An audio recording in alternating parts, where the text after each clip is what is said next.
अभी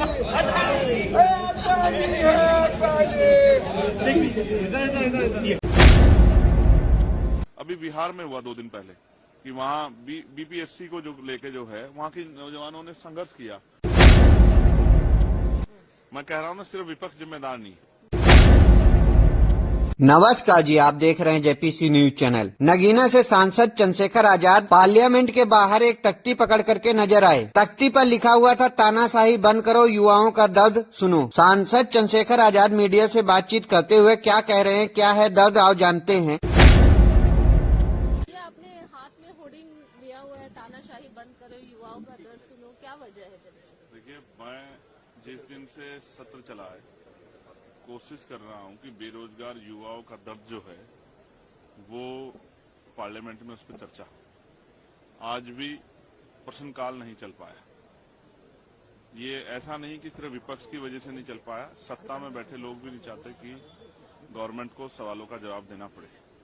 आज आप हालात देख रहे हैं, युवा कई परेशानियों से गुजर रहा है। पहले शिक्षा का बाजारीकरण, जो महंगी शिक्षा हो गई है, 50% जो एजुकेशन सेक्टर है वो प्राइवेट के लगभग हो गया है। तो अमीर के बच्चे तो पढ़ पा रहे हैं, गरीब के बच्चे नहीं पढ़ पा रहे। उसके बाद भर्ती प्रक्रिया में जिस तरह की खामियां हैं वो भी किससे छिपी हुई नहीं है। पहले तो भर्तियां नहीं आती, भर्ती आ भी जाती है तो पेपर लीक हो जाता है।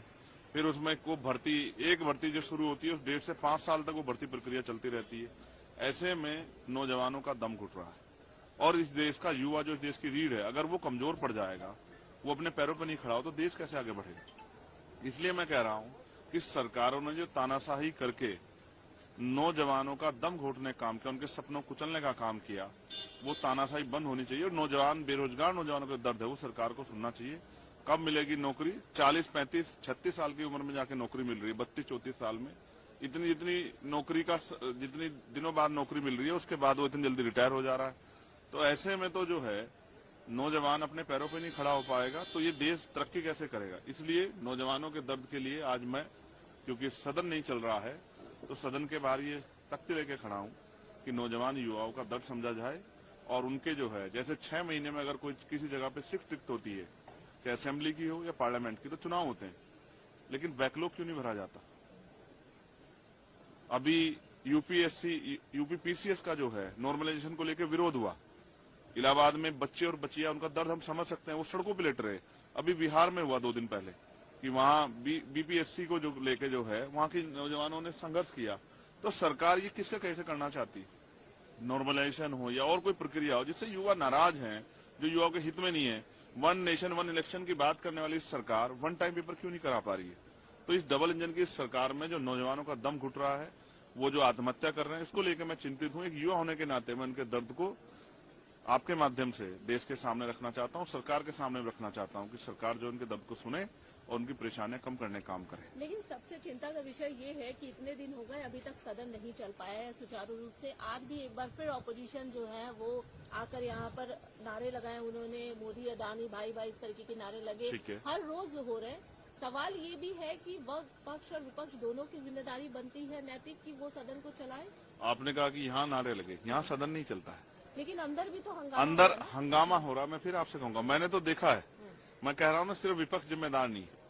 अगर स्पीकर साहब चाहें तो सदन चल सकता है। और कितनी देर विपक्ष हल्ला करेगा, विपक्ष वॉकआउट करके बाहर चलाएगा। लेकिन मैं कहता हूँ मिले जुले तौर पे सदन नहीं चला जा रहा। ये दोनों की नैतिक जिम्मेदारी सदन चले। इसमें मैं जिस क्षेत्र से आता हूँ उस क्षेत्र की डिमांड्स रखनी है मुझे, उस क्षेत्र के सवाल उठाने हैं। रोज मौके आते हैं, सदन न चलने के कारण चले जाते हैं। नगीना के लोग परेशान है, वहां का नौजवान, वहां के किसान, वहां की महिलाएं। आज जो है, जो फर्स्ट क्वेश्चन था वो मानव और पशु के संघर्ष पे था। मैंने इस पर सप्लीमेंट्री लगाई थी कि मेरे यहाँ गुलदारों से बहुत लोगों की जान गई है। उत्तर प्रदेश में भेड़ियों ने बहुत सारे लोगों की जान ली है। तो उस पर सरकार से जवाब मांगना था, लेकिन सदन नहीं चला। तो क्या करूं, किसको दोष दूं। मैं समझता हूं कि दोष देने से कुछ नहीं फर्क पड़ेगा, हमें अपनी ड्यूटी करनी। इसलिए हम तख्ती लेकर खड़े हैं कि जो काम अंदर नहीं हो पाया वो बाहर आपके जरिए उसके बाद जो है सरकार तक और देशवासी तक पहुंचे।